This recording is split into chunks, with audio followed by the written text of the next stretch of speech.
तो चलते चलते फ़िलहाल अब बज चुके हैं 10:30 और अरुण जी हम कितना पहुंच चुके हैं? हम पहुंच चुके हैं 476 किलोमीटर 476 500 किलोमीटर की दूरी पूरी करने वाले हैं। 500 किलोमीटर की दूरी जो है सुबह 3 बजे से हमने पूरी कर दी है। और मैं आपको रियलिटी बताऊं, रोड्स की वजह से, स्पेशली रोड्स की वजह से हमें ये जो दूरी है बिल्कुल भी फील नहीं हो रही। मात्र हमने 10 मिनट का एक पावर नैप लिया। 10 मिनट की नींद लेने के बाद हमें इतना फ्रेश फील हो रहा है। और हाईवे टू हाईवे, जब से हम सहारनपुर से चले थे, हाईवे टू हाईवे हम ट्रैवल कर रहे हैं, तो हमें बिल्कुल रास्ते का पता नहीं लग रहा। और मैं आपको बताऊं, यहाँ से 240 किलोमीटर जो है डिस्टेंस अब रह चुका है। 240 किलोमीटर बाय हाईवे कोई ज़्यादा डिस्टेंस नहीं होता है। और लगातार मैं जब से इस व्लॉग को शूट कर रहा हूँ, ऑन एक्सप्रेस वे में चल रहा हूँ, तो मैं आपको दिखाऊँ अभी भी मैं, ये देखिए सामने किस तरीके का हाईवे ये है, कितना स्मूथ। और दूर से दूर तक आप देखेंगे तो कम से कम मैं आपको बताऊं 2 किलोमीटर दूर आपको गाड़ी दिखेगी। और किसी स्पीड से, कितनी स्मूथनेस से आप यहाँ पे आराम से ट्रैवल कर सकते हैं। थकान का कोई मतलब ही नहीं है। तो मैं ये कहना चाहूँगा कि मतलब कितना जो डेवलपमेंट है वो गवर्नमेंट कर रही है हम लोगों के लिए। रोड टैक्स तो हमें ज़रूर देना पड़ता है, टोल टैक्स हमें देना पड़ता है, लेकिन सुविधाएँ, खुशी ये है कि सुविधाएँ हमें मिल रही हैं। हमारा जो पैसा टैक्स में जाता है वो कहीं ना कहीं लग रहा है। तो इस चीज़ को देखकर पता लगता है, और वो तभी लगता है जब आप घर से लंबा ट्रैवल करते हैं, बाहर निकलते हैं, तभी आप लोगों को पता लगता है कि हमारी गवर्नमेंट क्या डेवलपमेंट कर रही है। तो बड़ा अच्छा लगता है और उम्मीद करता हूँ हमारी गवर्नमेंट ऐसे ही भविष्य में भी हमारे लिए विकास कार्य ऐसे करती रहेगी और हमारे देश को आगे बढ़ाती रहेगी। मिलते हैं आपसे आगे रास्ते। फ़िलहाल अपना एक और ब्रेक जो यहाँ पर है फूड किंग प्लाज़ा पर, और यहाँ पर बरिस्ता, चाट एंड चाय, मसाला गली, इस तरीके कुछ फूड स्टॉल्स हैं। और यहाँ पर थोड़ा सा रेस्ट करेंगे क्योंकि 500 किलोमीटर चलने के बाद 150 किलोमीटर लगातार गाड़ी चलाई है। और अब थोड़ा सा गाड़ी को भी और अपने आप को भी रेस्ट देंगे। क्यों जी? हाँ बिल्कुल, बहुत स्मूथ हाईवे था और 150 किलोमीटर तो कोई ब्रेक नहीं था। 500 किलोमीटर की दूरी पूरी हो चुकी है, यानी कि 350 से लेके 150 किलोमीटर तक अब जाके ये रेस्ट हमें यहाँ पे मिला है। थोड़ा भी देखते हैं यहाँ पे क्या है। तो चलिए, क्या हमें अब रिफ्रेशमेंट के लिए यहाँ पर मिलेगा वो बाहर निकल के देखते हैं। तो यहाँ पे थोड़ा डेली नीड्स का सामान है, कुछ रेस्टोरेंट वगैरह नहीं है। तो डाइट वाली लिमका नहीं है, लिमका कौन सी लेनी है? वो बेस्ट है,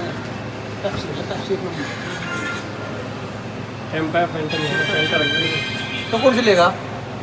डाइट वाली। हाँ। तो ज़्यादा कुछ तो हमें यहाँ नहीं मिला। यहाँ पे थोड़ा डेली नीड्स की चीज़ें थी, लेकिन ठीक है, एक स्टॉप और ब्रेक हो गया। हमने थोड़ा सॉफ्ट ड्रिंक वगैरह लिए हैं, थोड़ी सी एनर्जी मिल जाएगी, एनर्जी मिल जाएगी। और जो खाना बना है अपना थोड़ा एडजस्ट हो जाएगा। जैसे कि आप सभी को पता है जो कोल्ड ड्रिंक काम करती है। लेकिन ठीक है, इस गर्मी में मतलब मौसम ठीक है, ना ज़्यादा गर्मी है ना ज़्यादा ठंड है। तो एक ब्रेक हो गया। तो चले जी, अभी कितना रेस्ट करना है? अभी 10-15 मिनट रुकते हैं, गाड़ी को भी थोड़ा रेस्ट देते हैं, उसके बाद मैं ड्राइव करता हूँ। चलते हैं आगे, चलते हैं थोड़ा सा। ठीक। अब नंबर आ गया अपना फ्यूल रिफिलिंग का, और यहाँ से हम अब रिफ्यूलिंग करवा के चलेंगे लखनऊ की तरफ। तो फ़िलहाल हमें अपने ब्रेक पॉइंट से चलते हुए 2 घंटे हो चुके हैं और अराउंड 150 किलोमीटर हम ट्रैवल फ़िलहाल कर चुके हैं। और अब जाकर जो है थोड़ी थोड़ी थकान महसूस होने लगी है गाड़ी चलाते हुए। और अब मैं आपको बताऊं तो हम टोटल चल चुके हैं 675 किलोमीटर। और अगर आप यहाँ पे देखेंगे तो 48 किलोमीटर्स अभी और हमें चलना है। और हमारा जो टाइमिंग है वो है अभी 1 घंटा और 2 मिनट, पूरा 1 घंटा मान के चलिए कि अभी लगने वाले हैं। उसमें अंदर का जो लखनऊ में अंदर जाने का जो टाइमिंग है वो भी है।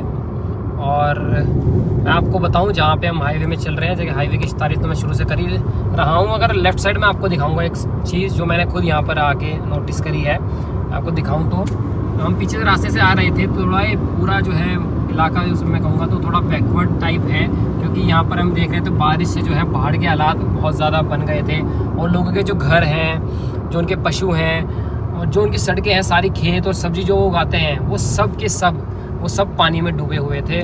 तो मैं खुद सोच रहा था, हम तीनों के तीनों सोच रहे थे इस बारे में कि कैसे ये लोग अपना जो है जीवन का गुजारा करते हैं, क्योंकि सब्जी जब किसान कोई उगाता है तो मतलब कितनी मेहनत से उगाता है और वो सब वेस्ट हो जाती है, तो कैसे ये अपना पालन पोषण परिवार का करते होंगे। तो बड़ा मुश्किल का जीवन यहाँ पर है ये। और ये आपको कब पता लगता है? जब आप बाहर ट्रैवल करते हैं। जब हम यहाँ पहली बार आए बाय कार, ये भले ही शायद हमें ट्रेन से ना पता लगता, लेकिन हम जब कार से आए तब हमें ये पता लगता है कि जीवन कितना मुश्किल है। हम छोटी छोटी चीज़ों को कह देते हैं कि शिकायतें हम करते हैं, हमारे पास इस चीज़ की कमी है, लेकिन जब हमने देखा एक भैंस बिल्कुल आधी डूबी हुई थी, उसको बैठने की भी जगह नहीं थी, तो ये चीज़ें देख के कहने का लगता है कि शिकायत करना गलत है और जो चीज़ आपको मिलती है उसमें हमें खुश रहना चाहिए।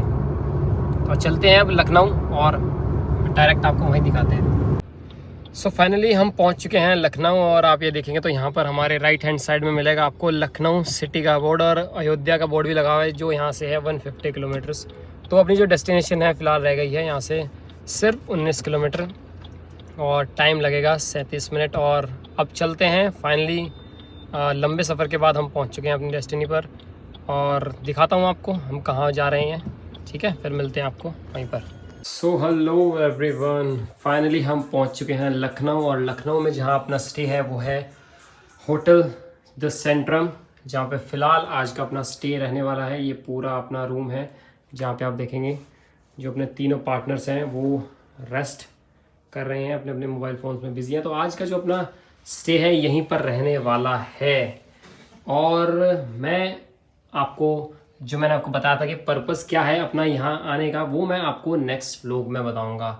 तो फिलहाल आप इस पूरे व्लॉग को एंजॉय करो, और मैं आपसे मिलता हूँ नेक्स्ट व्लॉग में अपने पॉइंट ऑफ व्यू के साथ, हम किस लिए यहाँ पर पहुँचे हैं। और अगला जो व्लॉग होने वाला है वो भी बहुत ज़्यादा ही एंटरटेनिंग होने वाला है। तो बने रहना, और ऐसी वीडियो के लिए सब्सक्राइब करना।